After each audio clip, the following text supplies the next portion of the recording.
Yes students, welcome to learning commerce. पिछले कुछ classes में हमने एडमिशन ऑफ पार्टनर का टॉपिक खत्म किया।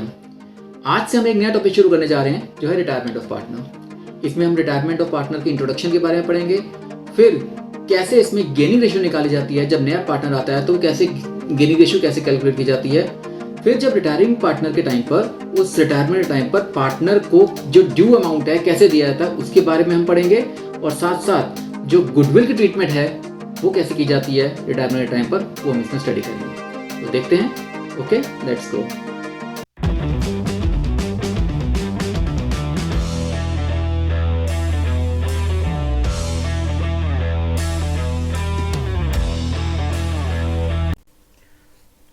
हाय everyone, welcome to learning commerce once again. पिछली क्लासेस में हमने एडमिशन ऑफ पार्टनर के बारे में डिस्कस किया, उसके कुछ क्वेश्चंस किए, न्यूमेरिकल्स किए। आज हम उसका next chapter retirement of partner की तरफ चल रहे हैं।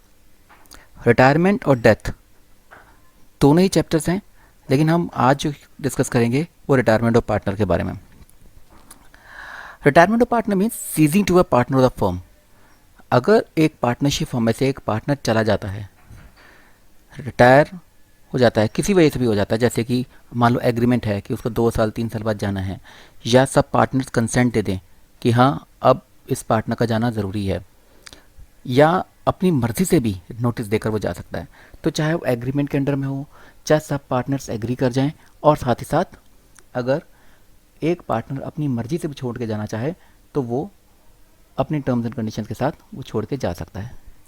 तो रिटायरमेंट पार्टनर मतलब है कि पार्टनरशिप फर्म से एक पार्टनर का निकल जाना, वो किसी भी कारण से हो सकता है, चाहे एग्रीमेंट हो, चाहे वो रिटर्न कंसेंट हो, या अपनी मर्जी से हो। अब जब पार्टनर रिटायर होता है तो उसको क्या क्या दिया जाता है। वैसे हम रिटायरमेंट और डेथ दोनों केसेस को एक साथ पढ़ लें अगर हम, कि अगर चाहे किसी पार्टनर रिटायर हो रहा हो या किसी पार्टनर की डेथ हो जाए, तो हम उस पार्टनर के कैपिटल अकाउंट में क्या क्या क्रेडिट करते हैं।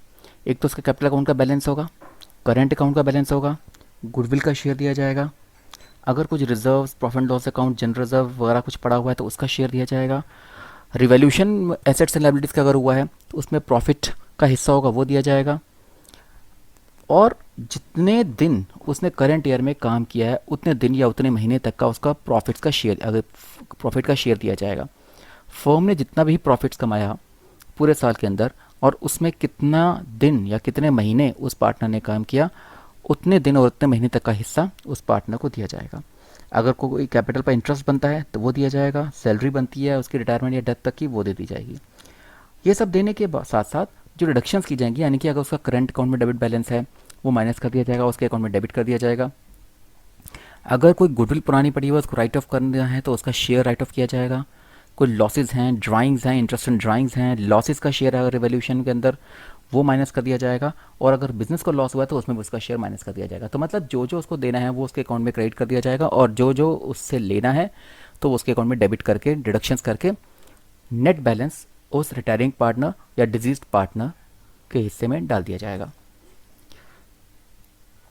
अब इस पार्टनरशिप फर्म में अगर एक पार्टनर रिटायर होता है तो मान लो ए बी सी 3 पार्टनर्स थे जो 33% यानी 1/3 शेयर तीनों शेयर कर रहे थे।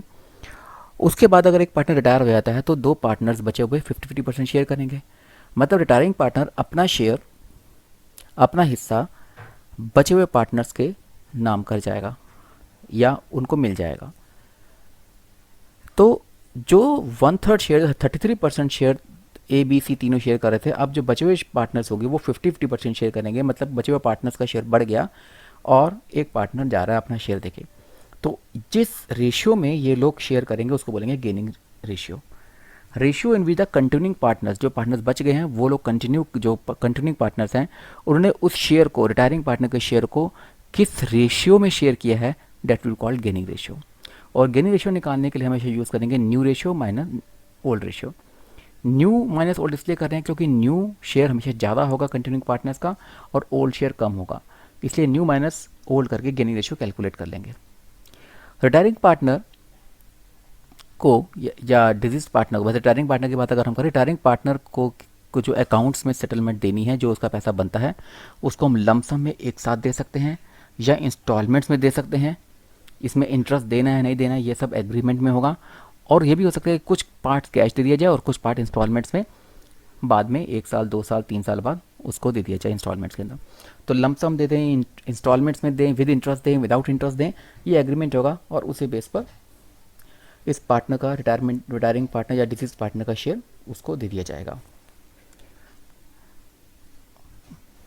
अब अगर किसी पार्टनर की डेथ होती है तो उसको प्रॉफिट का हिस्सा जो मिलना है वो हम प्रॉफिट बेसिस पर भी निकाल सकते हैं और सेल्स बेसिस पर भी। दो तरीके कैलकुलेट करेंगे, लेकिन आफ्टर अ लिटिल टाइम। अभी हम सिर्फ रिटायरिंग पार्टनर के बारे में बात कर रहे हैं।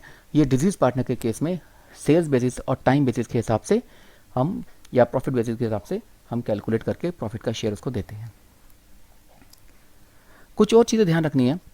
अगर क्वेश्चन में कुछ गिवन नहीं है रिटायरिंग पार्टनर को कैसे देना है, तब पूरा का पूरा अमाउंट जो होगा रिटायरिंग पार्टनर का वो हम उसके लोन अकाउंट में ट्रांसफ़र कर देंगे।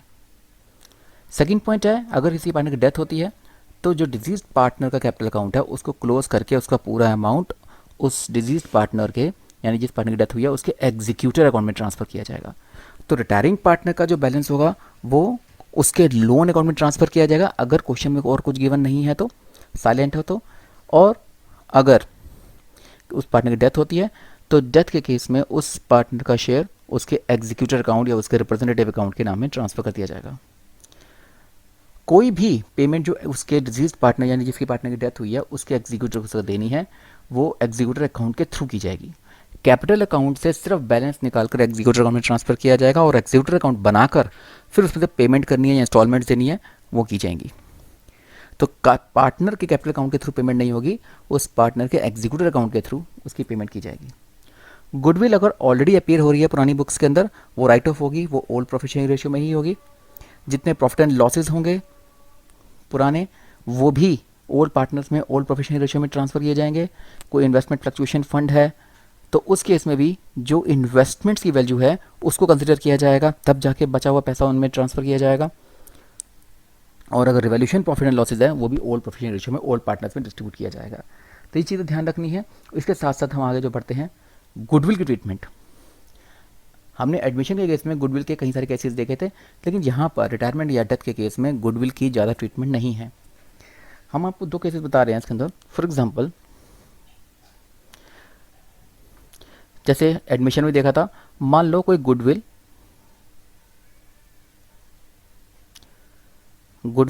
मान लो 30,000 रुपये की एग्जिस्टिंग बैलेंस शीट में पड़ी हुई है, तो क्या करते थे एडमिशन के टाइम पर भी पुरानी गुडविल को हम राइट ऑफ करते थे ओल्ड पार्टनर्स में ओल्ड रेशियो में। यहाँ पर भी मान लो ABC 3 पार्टनर्स हैं तो ABC के पार्टनर्स में डेबिट कर दिया जाएगा। जो 30,000 की गुडविल है, फॉर एग्जाम्पल उनकी रेशियो 3:1 है तो 3:1 में उनका 15,000, 10,000, 5,000 ट्रांसफ़र कर दिया जाएगा। तो 3/6, 2/6, 1/6 रेशियो में इस 30,000 को ट्रांसफ़र कर दिया जाएगा, राइट ऑफ कर दिया जाएगा ये पुरानी गुडविल को ओल्ड रेशियो में, जैसे कि हम एडमिशन के केस में भी कर रहे थे।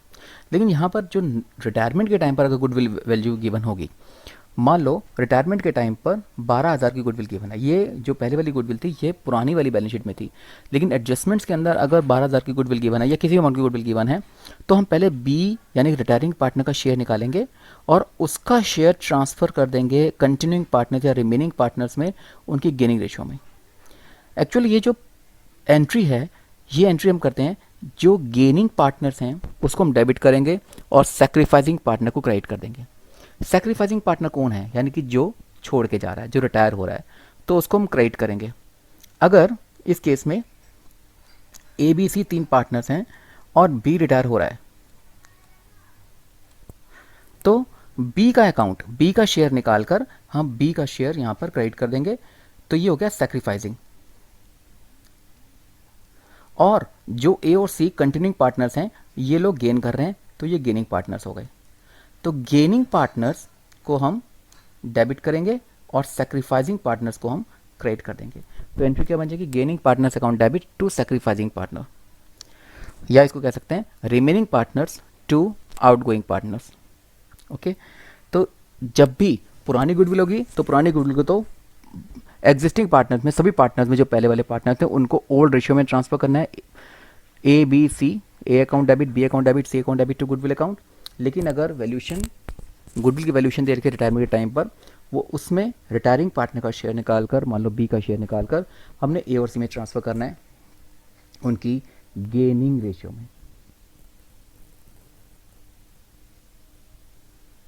तो A is capital account debit, C is capital account debit to B is capital account. ये एंट्री बन जाएगी गेनिंग पार्टनर्स ए और C to sacrificing partner B. Okay okay students, that's all for today's class. आज की class में हमने retirement of partner का introduction देखा, रिटायरिंग पार्टनर का ड्यू अमाउंट निकालना सीखा, गेनिंग रेशियो निकालना सीखा और साथ ही साथ गुडविल की ट्रीटमेंट की जनरल एंट्रीज के बारे में इंट्रोडक्शन देखा। अगली क्लास में हम इसी गेनिंग रेशियो और न्यू रेशियो को कैलकुलेट करने के कुछ न्यूमेरिकल्स देखेंगे और साथ ही साथ गुडविल की ट्रीटमेंट की जनरल एंट्रीज के बारे में स्टडी करेंगे। So till then, goodbye and stay connected to learning commerce.